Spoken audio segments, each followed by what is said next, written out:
السلام علیکم جی، کیسے ہیں آپ سب؟ امید ہے آپ سب خیر خیریت سے ہوں گے۔ ہادیہ مغل کا ناول تہمت تمہارے عشق کی یہ ایپیسوڈ 8 ہے۔ چلیے یہ شروع کرتے ہیں۔ کل سے وہ گھر نہیں آئی، نہ اس نے وہاں جا کے رابطہ کیا اور آپ کو خبر ہی نہیں کہ شجیحہ کہاں ہے۔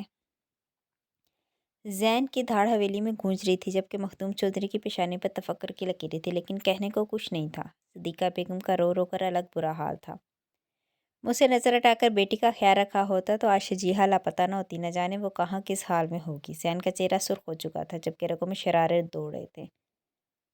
روڈ پر ہوئے ایکسیڈنٹ اور ڈرائیور کی موت نے اسے مزید فکر مند کر دیا تھا۔ شجیحہ کا ساز و سامان بھی وہیں تھا، لیکن وہ خود وہاں سے نہیں ملی تھی، نہ ہی وہاں کوئی سی وی کیمرہ موجود تھا جس سے وہ مزید تفصیل سے آگاہ ہو سکتے۔ اور تم ہڈ حرام لوگ کیوں نہیں گئے اس کے ساتھ؟ کیا میں نے تم لوگوں کو آرام کے لیے رکھا ہے؟ گارڈ کا گریباں جگڑے وہ گرایا تھا۔ سر بی بی جی نے منع کیا تھا، آپ یہاں نہیں تھے، ہم نے آپ کو فون بھی کیا، لیکن آپ کا نمبر میں مر نہیں گیا تھا اور تمہیں میرا حکم ماننا ہے نہ کہ کسی اور کا۔ دفعہ ہو جائے یہاں سے، تم لوگوں کا حساب میں بعد میں کرتا ہوں۔ اس نے گارڈ کو دور پھینکا تھا۔ پاپا اگر شجیحہ کو کچھ ہوا تو اس کے ذمہ دار آپ ہوں گے۔ ہمیشہ آپ اس سے لاپرواہ رہے تھے اور آج یہی لاپرواہی میری بہن کو نہ جانے کون سی جہنم میں دھکیل چکی ہے۔ وہ تیز قدم لیے باہر نکلا۔ فکر پریشانی پل پر ناک اتنا ڈستی سوچوں سے پاگل کر رہی تھی۔ رات سے وہ اسے ہر جگہ تلاش کروا چکا تھا، لیکن کوئی ایک بھی سراغ نہیں ملا تھا۔ سامنے سے آتے سفیر کو دیکھ کر وہ رکا تھا، جس کے چہرے پر سخت تاثرات تھا جبکہ آنکھیں لال انگارہ ہو چکی تھی۔ جنین کی کمی شجیحہ کی فکر کا واضح احساس دلا رہی تھی۔ تم پریشان نہ ہو، وہ ٹھیک ہوگی۔ میں نے ہر جنب اپنے خاص آدمیوں شجیحہ کو ڈھونڈنے کا کہا ہے، بلکہ میں خود جا رہا ہوں، وہ جلد مل جائے گی۔ زین سفیر کی شجیحہ کے حوالے سے دیوانگی جانتا تھا اور اس کا بکھرا حلیہ دیکھتے وہ لب بھنچ گیا تھا۔ زین، اسے کچھ نہیں ہونا چاہیے، اگر اسے کچھ ہوا تو میں کسی کو نہیں بخشوں گا، سفیر ضبط سے بولا، لیکن لفظوں میں جنونیت، شدت پسندی سمٹی تھی۔ تم فی الحال کچھ نہیں کرو گے، میرے آدمی سب کریں گے، تم بس اپنا خیال رکھو۔ زین نے اسے تسلی دی جبکہ اس کا اپنا دل لرز رہا تھا۔ بہن تھی وہ اس کی، کیسے فکر نہ کرتا۔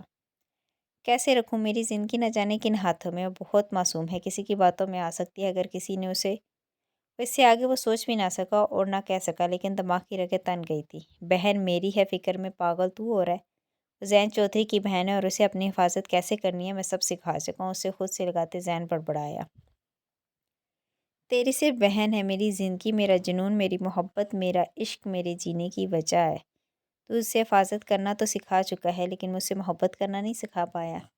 وہ محض سوچ ہی سکا تھا، کہنے کی ہمت اس میں نہیں تھی۔ اپنی گاڑی سے نکل کر اس نے طائرہ نگاہ شیشے کی چمکتی عمارت پر ڈالی، جس کی بلند و بالا بلڈنگ ہر ایک کو اپنی جانب متوجہ کرتی تھی۔ آج وہ کافی عرصے بعد یہاں موجود تھا۔ یہ میٹنگ اس کی سب سے بڑی جیت تھی، کیونکہ آج وہ یہاں کئی کالز کے بعد آیا تھا اور اب اپنے کام کا آغاز کر کے اسے انجام تک پہنچانے کا وقت آ گیا تھا۔ وہ اس عمارت میں مسٹر سہگل کے نام سے جانا جاتا تھا، یہی اس کی اصل پہچان تھی۔ اس کے چہرے پر سیاہ رومال بندھا تھا جو آدھا چہرہ چھپائے ہوئے تھا، جبکہ آنکھوں کے ساتھ تاثرات ٹھٹکا دینے والے تھے۔ اس کا اصل چہرہ آج تک کسی نے نہیں دیکھا تھا۔ اگر کوئی رومال دھوکے سے اتار بھی لیتا تب بھی اس کا اصل چہرہ نہیں پہچان سکتے تھے۔ اس کے مضبوط قد کاٹ کی وجہ سے لوگ اس سے مرعوب نظر آ رہے تھے۔ اس کی چال میں ایک دھمک، ایک غرور تھا۔ اس کے بال ایک ترتیب سے جمے ہوئے تھے۔ وہ اندر بڑھنے لگا۔ گارڈ کو اس نے اشارے سے روک دیا۔ اندر دائیں راہداری کی جانب مڑتے اس نے کف فولڈ کیے کہ مضبوط بازوؤں کے رواں نمایاں ہوئے۔ کوٹ وہ گاڑی میں ہی چھوڑ آیا تھا۔ مضبوط بازو میں ایک گھڑی اور ایک موٹی چین والا بریسلٹ بندھا تھا۔ وہ وقت دیکھتا اندر بڑھا۔ لفٹ کے قریب کھڑے مکمل سیاہی کا حصہ بنے شخص نے جھک کر اسے سلام کیا، جس کا جواب اس نے سرسری سا دیا۔ کچھ ہی پل میں وہ 7ویں منزل پہ تھا۔ وہاں سے وہ بورڈ روم کی جانب بڑھا، جہاں امیر طبقے کے عزت دار اور سیاسی سماجی لوگ اپنے کرونے چہرے کے ساتھ موجود تھے۔ اس میٹنگ کا ماسٹر مین شایان ساغر تھا اور آج وہ اس کی کافی کالز کے بعد یہاں آیا تھا۔ یہاں ہر مہینے میں ایک دن ایک خاص خفیہ میٹنگ ہوتی تھی۔ یہ میٹنگ کیوں ہوتی تھی، اس کا کیا مقصد تھا؟ کوئی بھی زبان سے اگر نکالتا تو اسے اسی وقت موت کے گھاٹ اتار دیا جاتا تھا۔ ایک طرح سے یہ موت کا کنواں تھا۔ اس میٹنگ کا انٹر ہونے کا انتخاب خود اپنی مرضی سے کیا جاتا، کسی کو بھی زبردستی یہاں کا حصہ نہیں بنایا جاتا تھا، لیکن جو اپنی مرضی سے یہاں داخل ہوتا پھر اسے ترقی کرنے سے کوئی نہیں روک سکتا تھا۔ دولت ان کے ہاتھ کی میل بن جاتی تھی۔ Welcome mister Saigal,